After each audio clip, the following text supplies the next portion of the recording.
శ్రీమాత్రే నమ. జయ గురు దత్తాత్రేయ నమ. ఈ వీడియోలో మనం నవంబర్ 16 నుంచి 22వ తారీఖు మధ్యలో జరగబోయే వార ఫలాలు మేషరాశి వారికి ఏ విధంగా ఉంటాయో తెలుసుకునే ప్రయత్నం చేద్దాం.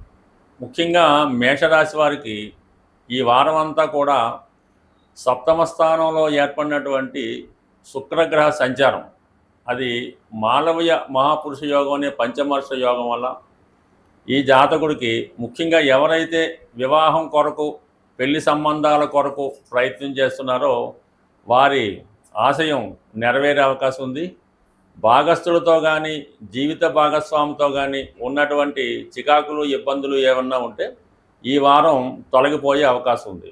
ఈ వారం అంతా జాతకుడు ఎక్కువగా వినోద కార్యక్రమాలు, పెళ్లి కార్యక్రమాలు, ఫంక్షన్స్ వాటిలో ఎక్కువగా పాల్గొనడం జరుగుతుంది. కొత్త కొత్త వాళ్ళతో పరిచయాలు కూడా ఏర్పడే అవకాశం ఉంది. ఏదో విధంగా జీవితంలో ముఖ్యమైనటువంటి సంతోషమైనటువంటి క్షణాలు, లేదంటే కొన్ని మధురమైనటువంటి రోజులు ఈ సమయంలో మీకు వచ్చే అవకాశం ఉంది. చాలా కాలంగా ఏదైనా వాహనం కొనాలనే మీ ఆలోచన ఈ సమయంలో నెరవేరే అవకాశం ఉంది. దానికి అనుగుణంగా కూడా వ్యయాధిపతిగా ఉన్నటువంటి గురువు ప్రస్తుతం అతిచారలో చతుర్థ స్థానంలో సంచరించడం వల్ల భూముల మీద కానీ, స్థిరాస్తుల మీద కానీ, వాహనాల మీద కానీ పెట్టుబడి పెట్టే అవకాశం ఉన్నది. దాంతో శుక్రుడు కూడా స్వక్షేత్రంలోకి రావడం వల్ల ఏదైనా ఒక మంచి విల్లా లాంటిది కానీ, అపార్ట్మెంట్ కానీ, కొద్దిగా పోష్ ఏరియాలో మంచి లుక్ ఉన్నటువంటి భవనాన్ని కొనే ఆలోచన కానీ, కొంత సందర్భంలో మీరు ఏదైనా ఒక పట్టణమో నగరం వెళ్ళినప్పుడు ఒక విలాసవంతమైనటువంటి హోటల్లో కానీ స్టే చేయడం కానీ జరుగుతుంటుంది. అంటే మొత్తం మీద విలాసవంతమైన జీవితం ఈ వారం అంతా మీకు ఉండే అవకాశం ఉంది. దానికి తగ్గట్టుగా ఖర్చులు కూడా ఎక్కువగా జరిగే అవకాశం ఉంది. అనుకోకుండా జీవితంలో ఒక కొత్త పరిచయం మీ జీవితంలో ఏర్పడే అవకాశం ఉంది. అలాగే గతంలో చిన్నతనంలో ఉన్నటువంటి స్నేహితులు కానీ, స్నేహితురాళ్ళు కానీ ఏదో ఒక వేడుకలో కలుసుకోవడం, వారితో మీ చిన్ననాటి అనుభవాలు పంచుకోవడం జరుగుతూ ఉంటుంది. ఈ వారంలోనే ఏర్పడినటువంటి ప్రత్యేకమైన మార్పు ఏంటంటే, మనకి అష్టమ స్థానంలో, మేషరాశి వారికి అష్టమ స్థానంలో 3 గ్రహాలు కలియడం జరిగింది. ముఖ్యంగా బుధుడు అష్టమ స్థానంలో ఉండడం వల్ల అన్నదమ్ములతో కానీ, దగ్గర బంధువులతో కానీ ఆస్తిపరమైన తగాదాలు కానీ వచ్చే అవకాశం ఉంది.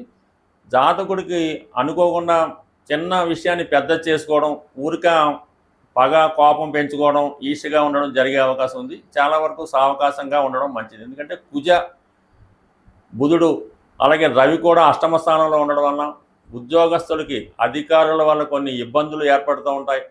పని ఒత్తిడి చాలా ఎక్కువగా ఉంటుంది, చాలా అసహనంగా ఉంటారు. అన్నదమ్ములతో విభేదాలు లాంటివి వచ్చే అవకాశం ఉంది.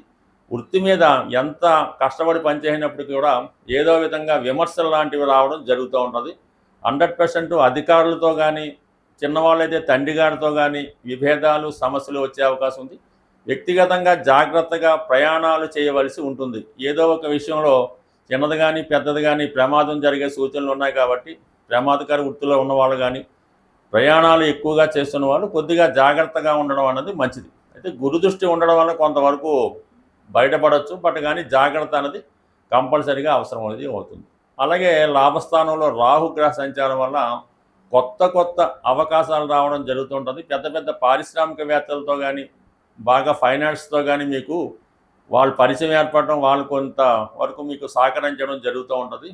బట్ ఏదో విధంగా పెట్టుబడి పెట్టే ఆలోచన ఉంటుంది. అంటే వృత్తిపరంగా కొన్ని మార్పులు చేయడానికి జాతకుడు ఆలోచిస్తూ ఉంటాడు. కొంతమంది విదేశం వెళ్తూ ఉంటారు, చేస్తున్న ఉద్యోగం మానేసి వ్యాపారంలోకి ప్రవేశించే అవకాశాలు అవి ఉంటాయి. కాబట్టి కొంతవరకు జాగ్రత్తగా చూసి నిర్ణయం తీసుకొని ఇన్వెస్ట్మెంట్ చేయవలసి ఉంటుంది. అంటే ఈ కాలంలో లాంగ్ టర్మ్ ఇన్వెస్ట్మెంట్ చేయడమే మంచిది తప్ప షార్ట్ టర్మ్ చేయడం వల్ల ఏంటంటే కొంత నష్టపోయే అవకాశం ఉంది.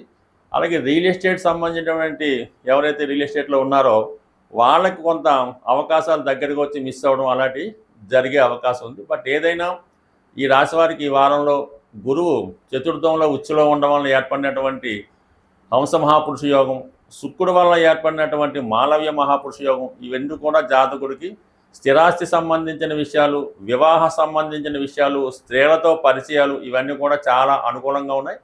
జాతకుడిలో ఒక విధమైన ఆకర్షణ, కాన్ఫిడెన్స్ పెరిగే అవకాశం ఉంది. బట్ ఏదైనా జాతకుడు ఈ వారం అంతా కూడా అమ్మవారి అనుగ్రహం కోసం కనకదుర్గ అమ్మవారి ఆలయ దర్శనం వల్ల చిన్న చిన్న సమస్యలు ఉంటే అవి పరిహారం అయ్యే అవకాశం ఉంది. స్వస్తి.